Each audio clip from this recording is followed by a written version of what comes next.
Okay, well, welcome to episode 4 of The Shelf. I'm Raymond Jarvis, and as I said in the last episode, I have with me a friend of mine, John Michael White.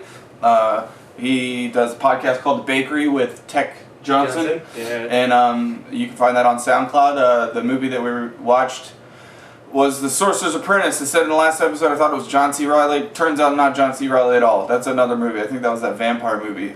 This is Disney's Sorcerer's Apprentice.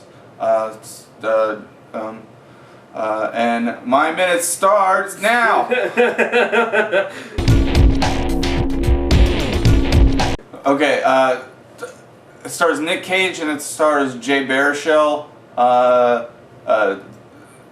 Merlin. Shit, it's like I don't know. Merlin gets killed. He has some apprentices.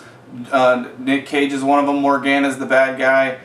She goes into the body of the other apprentice back in a long time ago, and then they get trapped into a thing, and then it's like years and years later they're trying to find like the heir to Merlin's like magical power. So it ends up being Jay Baruchel. He's the Sorcerer's Apprentice.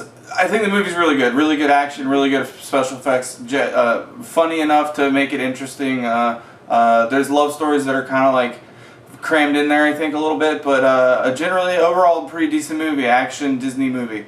For Alfred Molina also plays the bad guy, another one of Merlin's apprentices from back in the day, and it's an okay movie. Shit, a minute. Real quick, the only thing I think that was, they shoehorned in the original Sorcerer's Apprentice from Disney with the whole, like,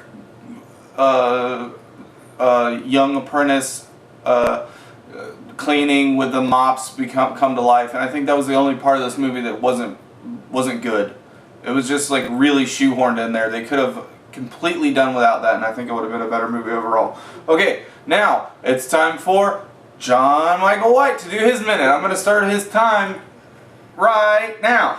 Alright, so there's a nerd in elementary school who makes a really, really tasteless 9/11 joke, and then impresses this girl, and then writes her a note, and then that note gets blown away by the wind, and by coincidence he stumbles into the shop, and he finds Nick Cage, who is nutso, and then one of the bad guys gets unleashed because of something that wasn't really explained that well, and then they're in an urn for like 10 years, which is weird, and then 10 years later, that guy, for some reason, has a fucking basement to himself, where he gets to shock shit with Tesla coils, because that's what you do when you're a sorcerer without magic. And then he was apparently sent to therapy, meets the girl again, and then decides that he's going to try his chances even though he pissed himself in front of all the classes.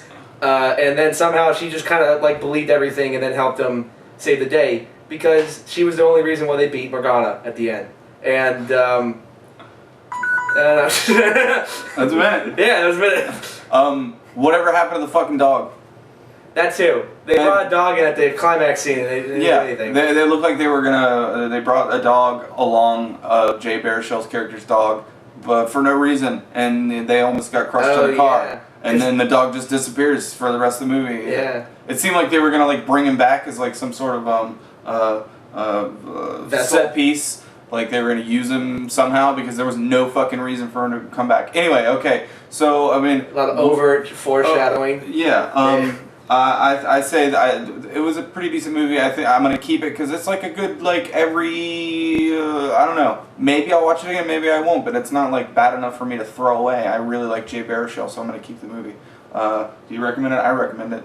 It was interesting to see that side of Nick Cage. Yeah, Nick Cage was he was okay in it. You know. Fairly decent.